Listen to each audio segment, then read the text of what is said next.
don't know what to say. I can't believe it. I can't believe it.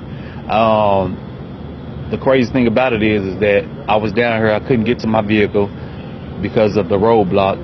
And hindsight 2020, I could have easily been shot. Where were you when your picture was being plastered all over the country? You didn't even know? I didn't know. We received a phone call that my face was on there as a suspect, and immediately I flagged down a police officer.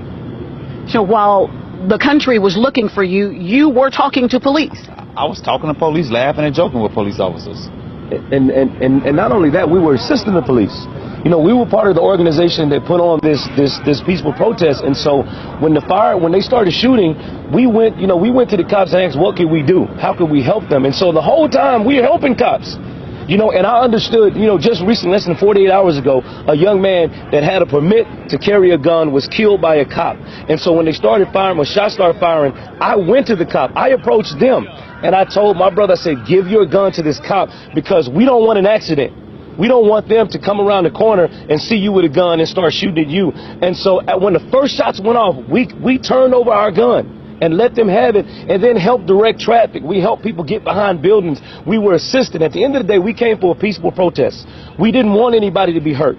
We came just for cops in the world to understand that those that are being killed by the cops, we want you guys to know that we're human, but we understand that cops are human. And so their human nature says we don't want anybody to be hurt. But what I'm bothered by is that my brother easily could have been killed because somebody that was irresponsible identified him as a suspect. Not as a person of interest, but a suspect. Mark, have you talked to police since your picture was plastered? Have you spoken to them since then? Yeah, I just got out of interrogation room for about 30 minutes. Where police officers lying, saying that they have video of me shooting, which is a lie.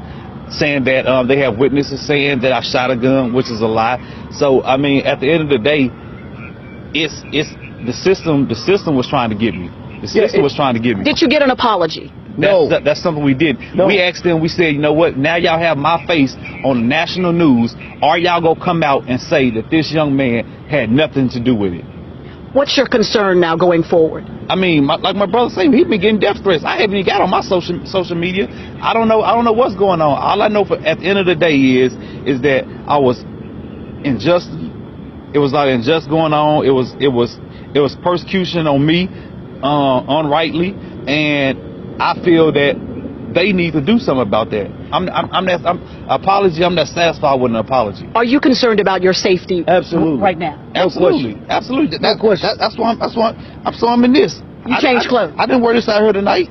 No, you changed clothes. No, they confiscated his clothes. My clothes. They confiscated his clothes and his gun. And then when they got us in the interrogation room, so you got to understand, I was the one that approached the cops initially and said, let me let the world know that he didn't do it. And when we got to the cops, everything turned on me, where it was like they was interrogating us, like asking me, Corey, did you shoot somebody?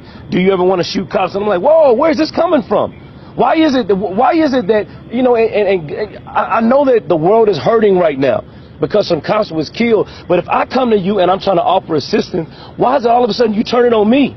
And you're trying to make it seem like me and my brother are part of this. And the world, not just the local media, but the world has seen our pictures. The world has seen him. And now, you know, popular opinion, now he's already been indicted. He's already been persecuted because, like I said, I've already gotten death threats from people all over the world because they think we had something to do with this, and there was nothing. And before we left, I turned and I asked the cop, I said, sir, are you guys, I see y'all doing interviews in front of the police station.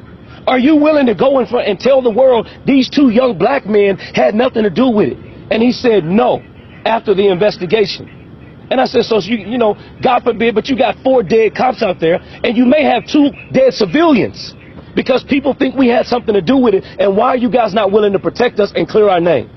And they nonchalantly had nothing to say about it.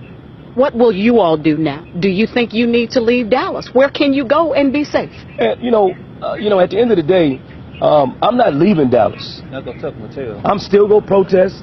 I'm still gonna be who I am. I'm not afraid. I'm not afraid. You know, the Second Amendment gives me the right to bear arms as well. So if I get death threats and they come to my house, then you guys may be at my house. Simple as that. I'm going to protect mine and protect my family. That's why I flagged down the cops in the news, because I wanted to protect my brother. Because the first thing I can think about is them seeing him and not asking questions, but shooting first. And that was my main concern. Could you have, in any stretch of the imagination, thought that your rally, what you did to call attention to issues in other parts of the country, would end the way that it did in Dallas tonight? You know, I'm so overwhelmed with emotion right now.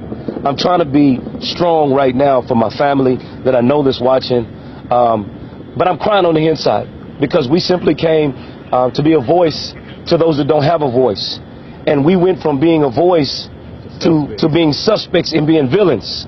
And my question is why? You said it. The most wanted man in America.